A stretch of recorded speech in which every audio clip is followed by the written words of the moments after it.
நிருபர் தம்பி சொன்ன விஷயத்த நானே கேள்விப்பட்டேன். எந்த காலத்திலயும் அப்பனுக்கு வப்பாட்டியா இருந்து துரத்தப்பட்டவள தாயா மதிச்சு இப்படி ராப்பகலா தேடுறதுன்னா அதுக்கு ஒரு தனி பக்குவம் வேணுங்க.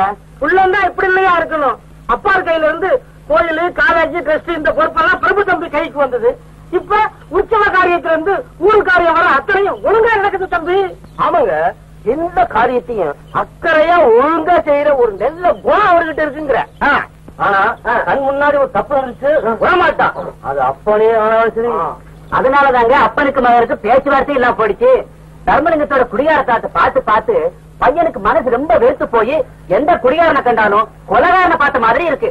குடிச்சு குடிச்சு குடிய கெடுத்ததுனாலதான் அந்த மகராசி சின்ன வயசுலயே கண்ண முடிட்டேன். சாராய போதும் சம்சாரத்தோடய வாழ விடல, சேத்துக்களோடய வாழ விடல. அதனாலதான் அந்த தம்பி எந்த பொண்ணுகிட்டையும் தாயாவும் தங்கச்சாவும் நினைச்சு பாசத்தோட நடந்தது. ஆமாங்க, ரொம்ப வேலை திருப்பி தன்னுடைய கோழி பணியிலேயே வேலை கொடுத்து ஆரம்பிச்சுட்டு வராரு. இந்த மாதிரி ஊருக்கு ஒரு பிரபு இருந்தா போடுங்க. நீங்க சொன்னது 1000த்துல ஒரு வார்த்தை தம்பி. சாதி தரம் பார்க்காம ஏழை பணக்காரம் வித்தியாசம் இல்லாம இந்த மாதிரி ஓடி வந்து உதவுற குணம் நம்ம பசங்க கிட்ட இருந்துட்டா ஊர் உலகம் ஏன் இப்படி இருக்கு? கேக்குறீங்க பிரபு சார். வாங்க சார், வாங்க வாங்க வாங்க வாங்க. வணக்கம் வணக்கம். இருக்குங்க, ஒரு முக்கியமான வேலையில ஆப்பிட்டுக்கிட்டேன். அதனாலதான் உங்களை பார்க்க முடியல. வேற ஒண்ணும் இல்ல, நம்ம பிரபல நடிகை வெல்வெட் இருக்காங்கல்ல, அவங்க வீட்டுல ஒரு பயங்கரமான பிறந்த நாள் விழா. வேற யாருக்கும் இல்ல, அவங்க வீட்டு நாய்க்கு. இதை தவிர வேற ஏதாவது நல்ல செய்தி இருக்க? உங்களுக்கு வேற நல்ல செய்தி கொடுக்கலாம்னு தான் நினைச்சேன் சார். Very sorry sir. ஆனா அதுக்காக நீங்க மனசு விட்டுறாதீங்க.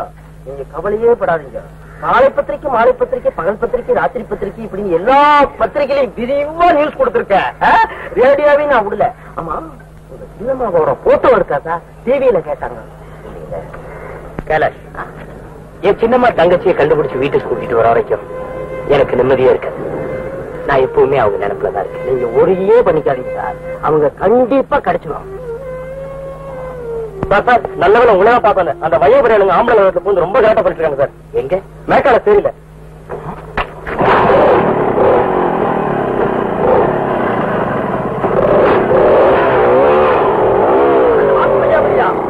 அவன் எப்ப பார்த்தாலும் பொம்பளைகிட்டே